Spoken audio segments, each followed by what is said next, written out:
Darren, not an easy 5 years ahead for Macron, it seems. Do you think he's likely to start pivoting more to Le Pen-style politics?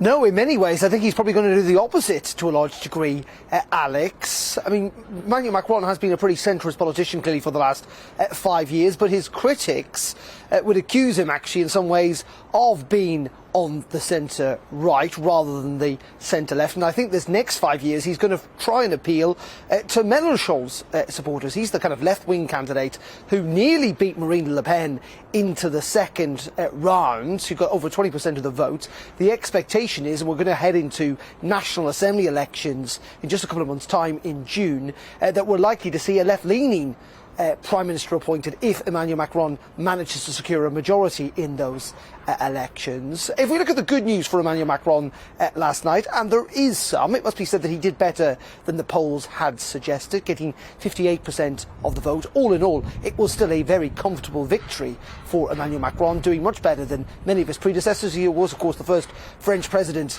to have been re-elected in 20 years, the first French president since the start of the Fifth Republic to have ended up getting re-elected while his party was also in government. But you're right, there was still difficulties for Emmanuel Macron. Many people who turned out to support him did so to keep Marine Le Pen out, rather because they loved Emmanuel Macron. And also voter turnout was down at its lowest level since 1969. A lot of people simply didn't want to back either candidate, and you got a real sense of that last night. I was right next to the Eiffel Tower, behind me where his supporters were gathered, and yes, of course, there was joy, there was a lot of relief, it must be said too, but none of the fervour of excitement that we saw 5 years ago. Does this represent really that France is now becoming very divided? Because the traditional two parties, the equivalent, let's say, of our Conservatives and Labour Party, Les Socialistes and Les Républicains, both lost out heavily, frankly, on the verge of going bankrupt because they lost deposits.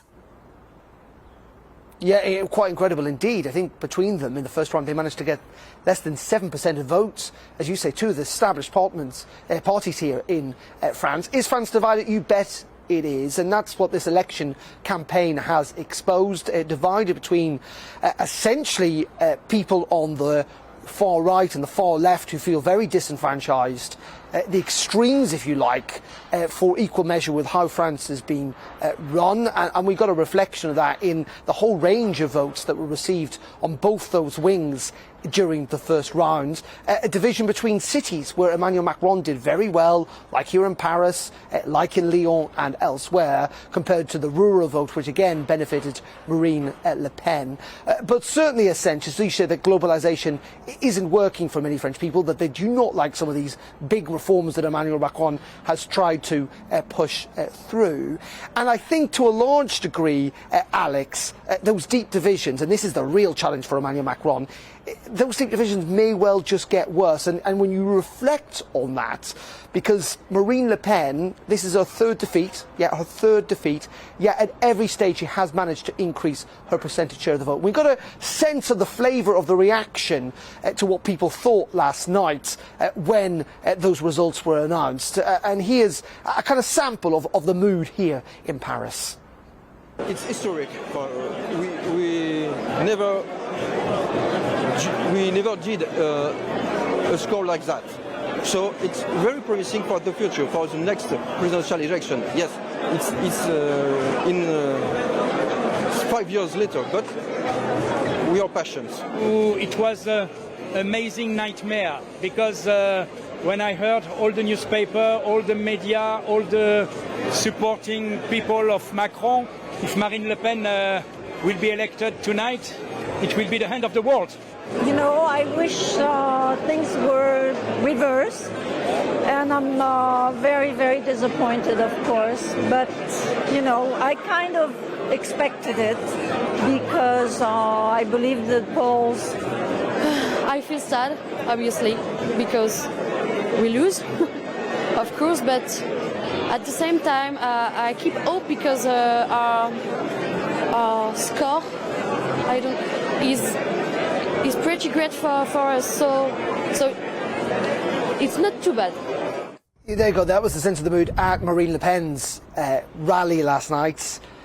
In many ways, let's look a little bit wider, Alex, if we do, for 1 minute, and that is, what's this impact going to be on Europe and indeed on the UK? There was an awful lot of relief, it must be said, in European capitals last night. If you look at those images from the Eiffel Tower, not just were Emmanuel Macron supporters waving the French tricolour, but also the EU flag as well. Emmanuel Macron put EU membership and French leadership of the EU at the heart of his campaign, and certainly he will now be the most senior EU figure inside the European Union, someone who wants to see deeper integration, in comparison, of course, to Olaf Scholz, who's just started his term as German Chancellor. Does that make life a bit more difficult for Britain? I think in the end it does. Emmanuel Macron, not a supporter of Brexit, perhaps unsurprisingly, hasn't necessarily, the British government would say, fulfilled his end of the bargain when it came to that migration deal. We're trying to stop channel crossings in small boats. So I think that kind of uneasy relationship, if you like, between Emmanuel Macron and Boris Johnson